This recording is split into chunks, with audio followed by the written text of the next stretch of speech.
한 주의 시작을 함께하는 잠금 해제 시간입니다.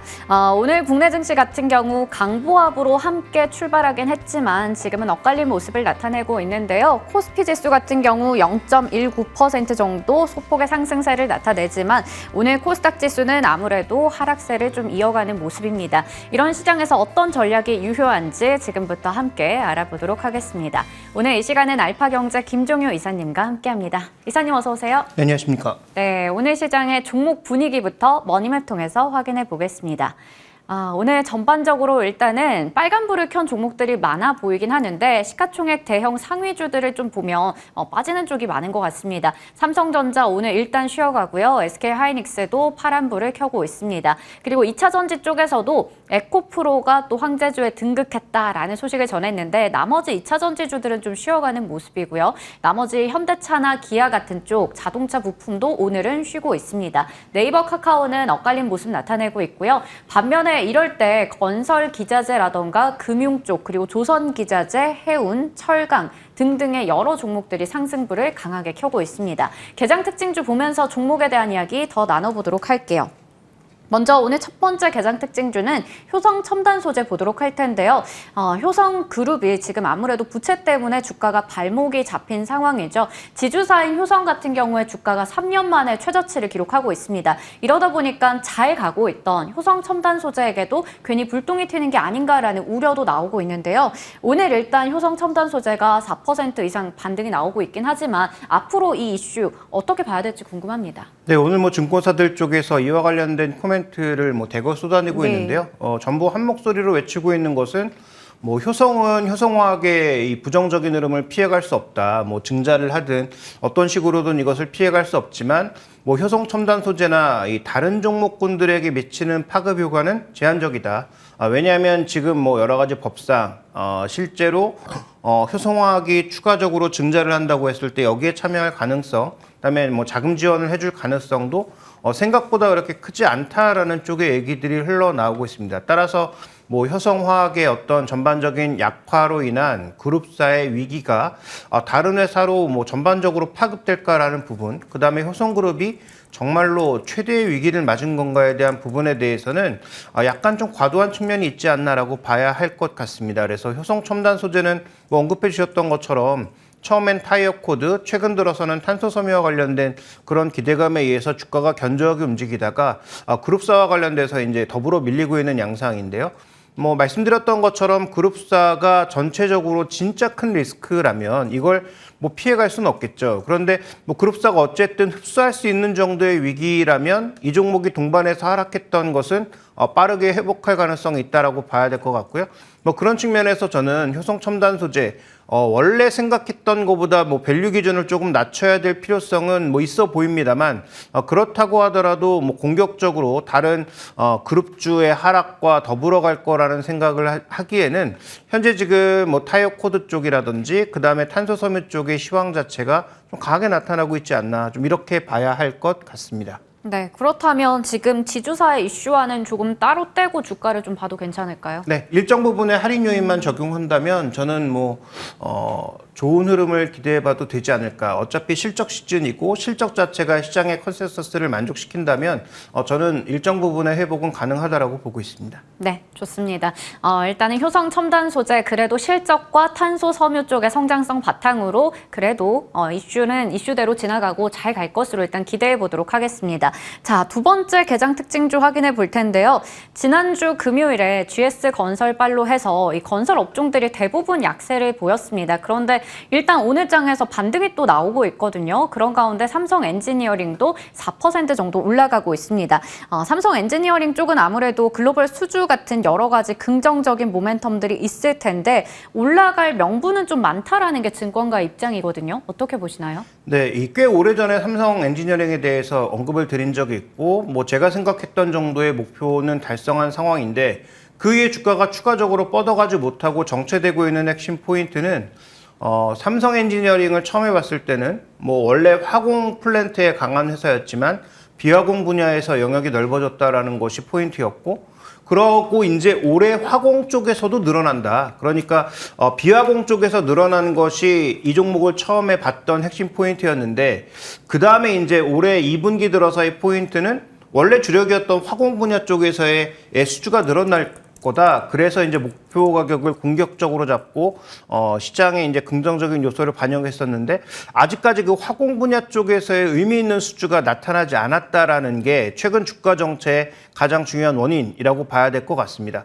그러면 이제 하반기에 남아 있는 부분도 바로 이제 그 부분이라는 거죠. 과연 화공 쪽에서 얼마만큼의 수주를 거두을 수 있느냐. 시장에서는 여전히 기대가 높은 상황이고 뭐 중동 지역 쪽에서 뭐 그다음에 그 외 지역 쪽에서도 일정 부분 가져올 수 있고 그다음에 최근에 이제 수익성이 좋아졌는데 이것은 비화공 분야 쪽에서 삼성의 캡티브 물량을 받으면서 좋아진 부분이 분명히 있거든요. 그래서 그런 부분들 때문에 이익이 좋아진 데다가 매출의 추가적인 성장까지 이어질 경우에는 좀 더 이제 공격적인 목표를 설정할 수 있지 않느냐라는 얘기가 흘러나오고 있습니다. 그래서 저는 뭐 기대됐던 것이 좀 지연된 부분이라면 결국 하반기에 중동 지역을 포함한 일부 지역에서 화공 플랜트가 추가적으로 증가하는 수주 소식이 들려온다면 다른 건설주의 움직임과는 조금 다르게 이 종목은 좀 더 위쪽을 봐도 되지 않겠느냐라고 판단하고 있어서 여전히 긍정적인 관점에서 삼성엔지니어링은 접근하고 있습니다. 네. 저희 시간에 건설 업종에 대해서 얘기가 나올 때마다 삼성 엔지니어링을 좀 탑픽으로 꼽아주셨었는데요. 아무래도 가지고 있는 모멘텀이 사라진 게 아니라 지연이 됐다라고 볼 수 있기 때문에 하반기에 이게 잘 된다면 주가 상승세 이어갈 수 있을 것으로 보입니다. 자, 개장 특징주에 대한 질문 맞춰보겠고요. 오늘의 종목들 확인해 보겠습니다. 오늘 첫 번째 종목부터 굉장히 또 굵직한 종목 가지고 오셨습니다. LG 에너지 솔루션이 될 텐데요. 지금이 기회인가? 이제 첫 번째 투자 포인트 확인해 보도록 하겠습니다. 일단 오늘은 1% 이상 하락하고 있습니다. 지난주에 이제 잠정 실적이 나왔는데 좀 아쉬웠다라는 얘기가 많거든요. 일단 성적표부터 열어볼까요? 네, 일단 뭐 소소했다 아니면 조금 부족하다 이 정도의 이제 분위기가 나타나고 있는데요. 자, 실적의 핵심 포인트는 두 가지라고 봐야 되겠죠. 첫 번째로는 떨어진 원가로 인해서 배터리 가격도 떨어졌다라는 게 핵심 포인트입니다. 그래서 준비된 그림 보시면 리튬이나 니켈이 가장 이제 중요한 핵심 요소라고 봐야 되겠죠. 우리는 뭐 하이니켈이니까 니켈이 이제 중요하고 그다음에 리튬이야 원래 뭐 가장 많이 쓰이는 원소다 보니까 이 두 가지 가격이 중요할 텐데 전반적으로 최근 들어서는 가격이 좀 떨어지는 그런 모습을 나타내고 있습니다. 그다음에 가격이 떨어지는 것을 그대로 실시간으로 반영하는 게 아니라 레깅돼서 반영되기 때문에 그러면 3분기에도 배터리 가격의 일정 부분의 하락은 뭐 피해갈 수 없다는 것이죠. 그래서 지금 그 미국 쪽에 조인트 벤처 쪽에 물량이 늘어나면서 미국에서 받을 수 있는 보조금 자체는 더 늘어날 것으로 보이지만 이쪽의 수익성이 떨어지면서 3분기에도 이익이 급전 상승할 가능성은 상대적으로 좀 낮아졌다라는 것이 2분기 실적의 핵심 포인트가 아닌가. 그래서 기대했던 것보다 못 나온 것도 포인트지만 더 중요한 것은 이 원재료 가격이 빠르게 뭐 반전하거나 뭔가 움직이지 않는다면 이것은 이제 앞으로 좀 지켜봐야 될 요소가 되겠고요. 물론 장기적으로 봤을 때는 뭐 캐펙스 커지고 그다음에 점유율 높아지고 전체적으로 더 높은 주가를 생각해 보는 것은 너무도 당연한 얘기지만 지금은 우리가 기간을 조금 좁혀서 3분기까지 봤을 때 어느 정도의 수익성이 조금 둔화될 가능성도 열어두고 봐야 된다. 그래서 조인트 벤처 쪽의 물량이 설사 는다고 하더라도 줄어드는 수익성을 고려하면 3분기에도 실적이 급격하게 늘어날 가능성은 크지 않다라고 보는 것이 지금 뭐 전체적인 증권사들의 시각인 것 같습니다.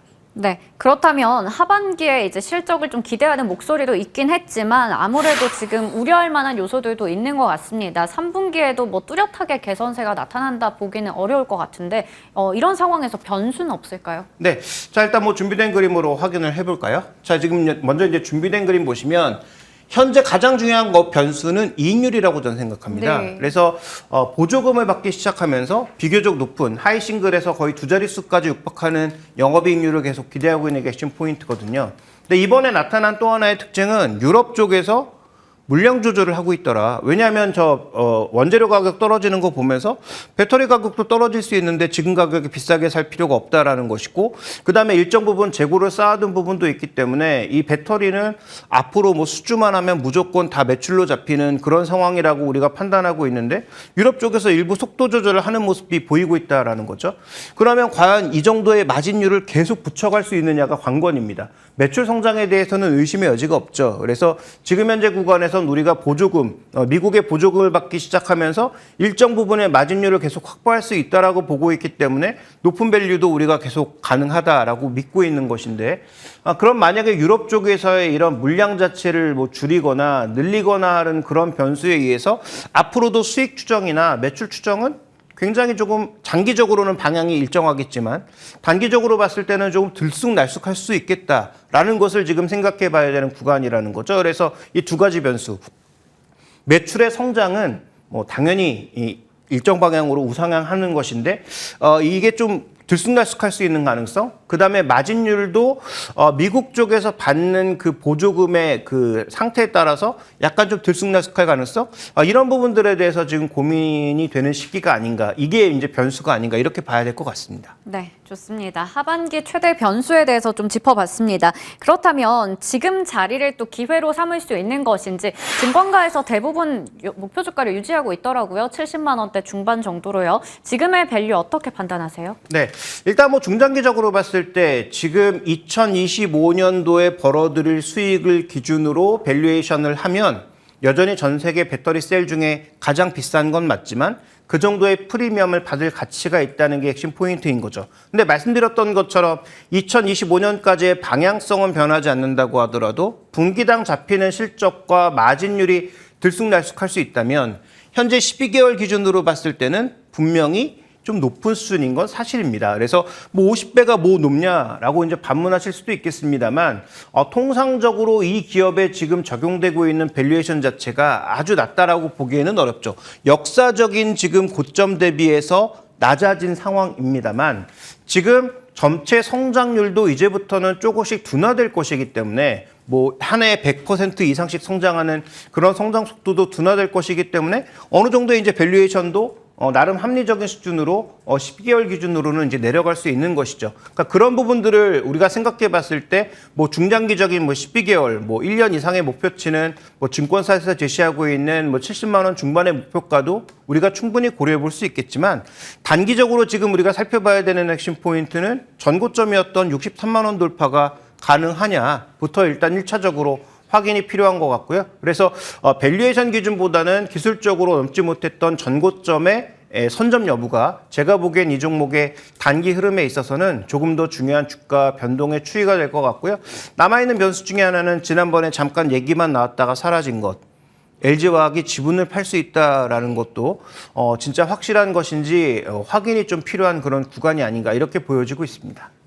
지금은 밸류에 대한 판단보다는 전고점을 일단 넘을 수 있는지 그 부분부터 기술적으로 체크해보자, 이렇게 정리해 주셨습니다. 목표 주가 63만 원 기억해 보도록 하겠습니다. 자, 그러면 두 번째 잠금 해제 종목 확인해 볼 텐데요. 바로 SKC가 되겠습니다. 이 SKC가 7월 7일 지난주 금요일에 이제 글로벌 기업인 ISC를 인수한다라고 발표를 했는데요. 함께 어떤 시너지를 낼 수 있는지 궁금해집니다. 첫 번째 투자 포인트 열어볼게요. 먼저 가이던스부터 볼게요. SKC 자체 가이던스 긍정적으로 냈었지 않나요? 7월 4일에. 네. 일단 이 회사가 전체적으로 지금 최근에 이제 인수하면서 밝힌 여러 가지 그림들을 좀 종합적으로 살펴보실 필요가 있는데요. 뭐 중요한 그림 두 가지만 보면, 자, 2025년, 2027년 봤을 때 지금 현재 구간의 핵심 포인트는 화학과 2차 전지 쪽이 점점 넓어지면서 2025년도에는 반도체와 2차 전지의 비중이 전체적으로 친환경 쪽을 압도하는, 그러니까 기존의 화학 산업을 압도하는 그런 흐름을 보일 것으로 예상이 되고 있죠. 그러니까 SK온과 더불어서 SK하이닉스의 성장과 함께 갈 수 있는 그런 소재 기업으로서의 위치를 확인하겠다라는 것이고요. 특히 반도체 쪽에서는 특별히 이제 성장 요인이 없었는데 M&A를 통해서 이것을 하겠다라고 했고, 그래서 소재가 아닌 장비 기업을 인수한 것은 뭐 조금 우리가 앞으로 더 살펴봐야 될 흐름이긴 하지만, SK하이닉스에 충분히 납품할 수 있는 태스크 소켓 기업으로서 ISC를 가져가고 있는 것은 저는 뭐 나쁜 흐름은 아니지 않느냐. 오히려 이제 긍정적으로 좀 봐야 될 그런 요소가 있지 않느냐라고 보고 있습니다. 따라서 SKC의 이 미래 그림 자체는 방향성에 대해서 우리가 좀 믿어야 된다라는 거죠. 실제로 2025년도에 저 정도 수치를